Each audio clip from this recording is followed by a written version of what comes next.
Did you know the human brain can convince itself something is real so completely that it physically changes your body in response to something that never happened? That's not a metaphor. That's not poetry. That's neuroscience, and it's the reason some people die from things that were never there. Her name was Anna, 26 years old, bright, careful, the kind of person who color codes her calendar and checks the locks twice before bed. She had a good therapist, a stable job, a small apartment with plants she actually remembered to water. By every visible measure, Anna was fine. Then she started seeing the man in the hallway. He was always standing at the far end, just past the bathroom door, tall, still, his face tilted slightly downward like he was looking at something on the floor. She could never make out his features clearly. The hallway was just dark enough. She told herself it was a shadow. She told herself it was her mind playing tricks after too many late nights. She told herself a lot of things. The first time she screamed, she was alone. It was 2:47 in the morning. She had gotten up for water, and there he was, standing, waiting. She hit the light switch, and he vanished. Just wall, just empty space.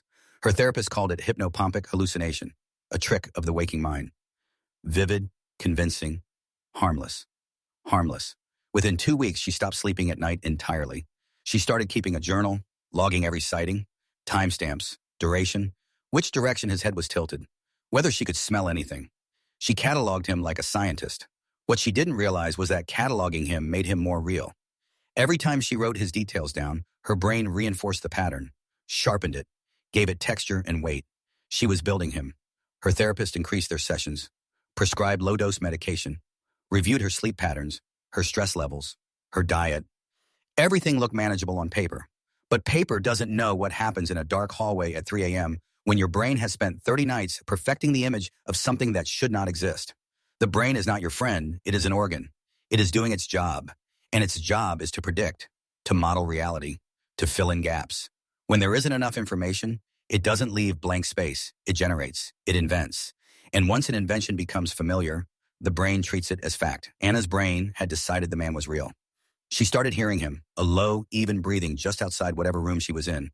She started feeling him, a drop in air temperature, a pressure in her chest.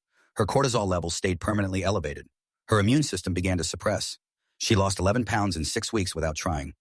A body under psychological siege responds exactly like a body under physical siege. Then came the night her neighbor found her. Anna was sitting in the center of her living room floor, every light in the apartment blazing. Eyes open, not speaking. Her hands pressed flat against the carpet like she was trying to keep herself grounded. Her neighbor had knocked after hearing nothing for 2 days, which was unusual because Anna always had music playing. When she finally spoke, she said one thing. She said, "He's standing behind you." Her neighbor turned around. There was nothing there. But Anna's heart rate was 142 beats per minute. Her pupils were fully dilated.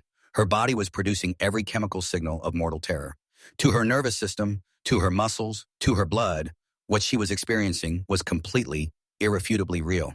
She was committed that night, not because she was dangerous, because she had become a closed loop, a mind feeding itself its own fear, amplifying it, making it more defined, more present, more solid with every passing hour.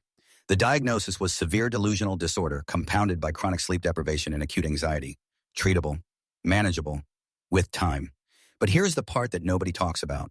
When Anna was in treatment, when the medication began to work, when the hallucinations faded, she didn't feel relief. She felt grief. Because the man in the hallway had been so real, so consistent, so detailed. Losing him felt like losing something that had genuinely existed. Her brain had committed to him entirely. And unmaking him meant dismantling hundreds of hours of deeply encoded experience.